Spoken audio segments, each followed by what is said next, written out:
do believe that if we conducted the John versus Jennifer study at UCSD, we would see the same results as Harvard did. I have a friend who is taking a lot of classes for engineering. She's a female, and she does tell me the majority of the classes that she's in is full of males. I think that relatively so it would replicate the same results, simply because I think wherever you go, there's going to be a discrepancy between women and men in how they're viewed, especially in the world of STEM. I think that if the John and Jennifer study is performed here, that there's a chance that it will have the same results, because I feel like most schools in the US are kind of sexist.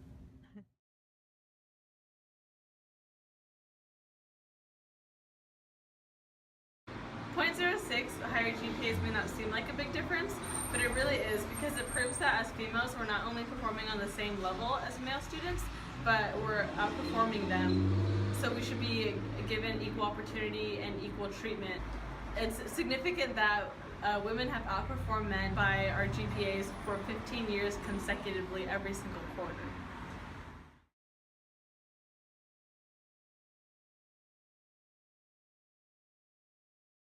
The average high school GPA of accepted UCSD students by male and female, females are .03 higher, and that shows that it's harder for females to get into this school than males.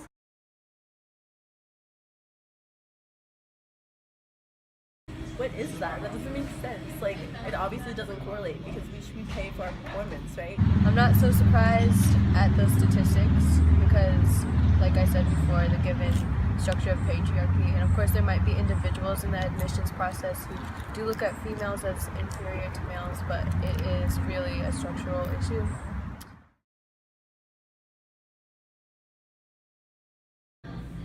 I experienced gender bias. Our sweet-blooded, we were contacting HDAs for so long, just trying to get them to come in to fix the problem. But they were taking forever. It took maybe a month and a half before we got our whole problem solved. Where the bias comes in is that across the hall, the boys got some water damage too, but the boys across the hall told our RA the problem, and the RA let them move out for a weekend. They got the attention they needed, and it took us a month and a half to get that.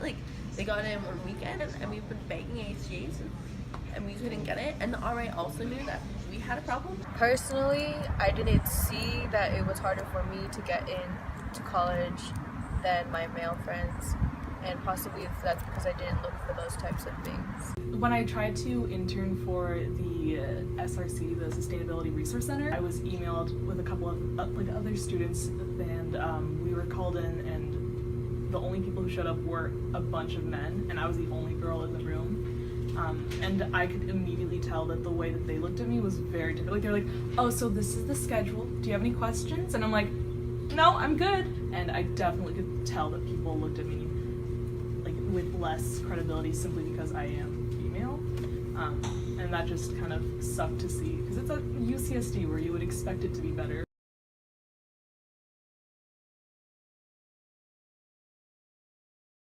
I believe, yes, there is gender discrimination in the UC workforce. I wouldn't necessarily say it's particular to any particular UC, because it really has a lot to do more with general hiring practices than with any administrative policy. If I'm sitting here and I'm looking at my candidate pool and I'm thinking about which of these candidates would be best, and that they're all equitable in their life skills, and maybe they're equitable in types of different experiences they've had, well then what am I going to use as my bias to hire somebody?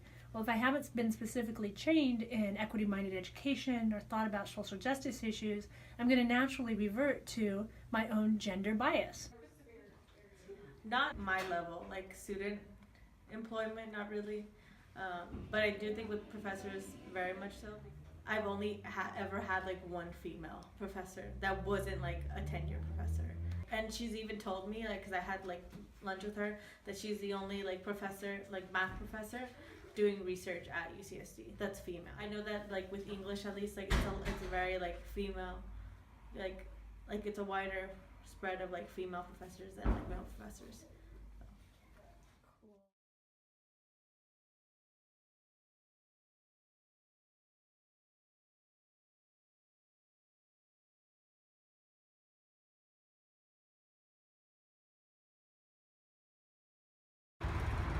Pues sí me sorprende porque en mi categoría, en housing, hay hombres también que trabajan igual que yo, pero no sé realmente si a ellos les pagan más que a mí.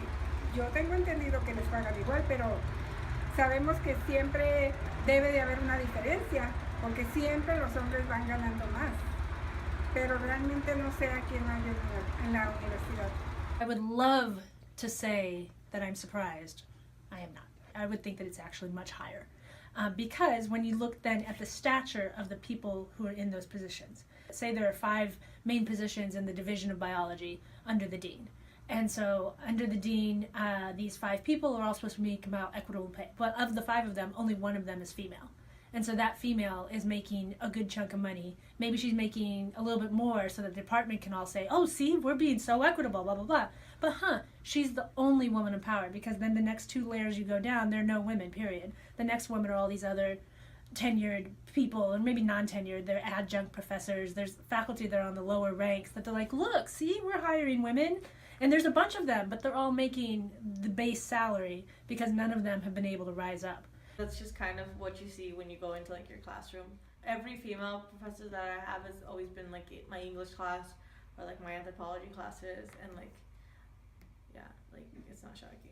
No. People in the humanities earn anywhere from 50 to 30% of what people in the STEM fields earn. Overwhelmingly, women are represented in the humanities and social sciences rather than in STEM fields. So pay is usually measured within the same field, but you'll have maybe 2 women and 48 men in a department like engineering, and so those women are earning disproportionately a lot more than women across campus, and so it kind of gives you a false sense of the overall pay gaps.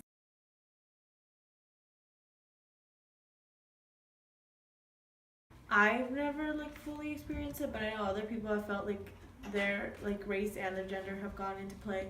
Like the reason why we don't have like the black like housing on campus like in Marshall, or that they're gonna build it in Marshall, is because the black community at UCSD felt like Marshall doesn't hire enough like black RAs, especially like the female ones were saying that like Marshall doesn't hire enough like black female RAs. The student affairs side is often considered the dorm moms, and so there's many females in our division.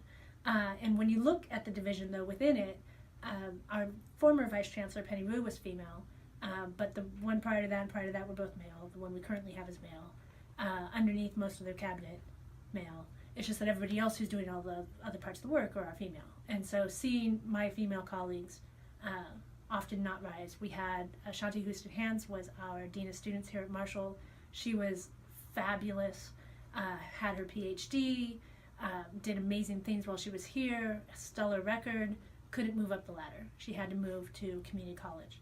Vicki Kerber-Miller, same thing, moved to another college. Wendy Berchant, same thing, moved to another college. Just head honcho after head honcho, women with degrees, doing good things, not a smudge on their record, can't get any higher, had to go to a different university to make a lot more money in many cases, but all of them a step up.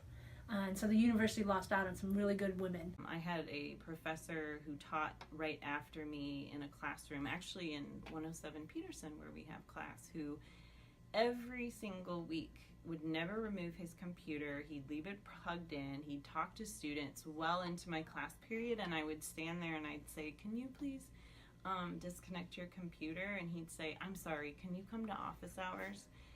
And I told him each week, I'm not one of your students. I'm actually the next professor for this class, but he would act like completely shocked each week because I guess I don't look like a professor to him. No me he sentido discriminada por la raza ni por el género, pero sí me he sentido a veces como no encajo, igual que no nada más aquí en la universidad, sino en la sociedad, acerca del lenguaje.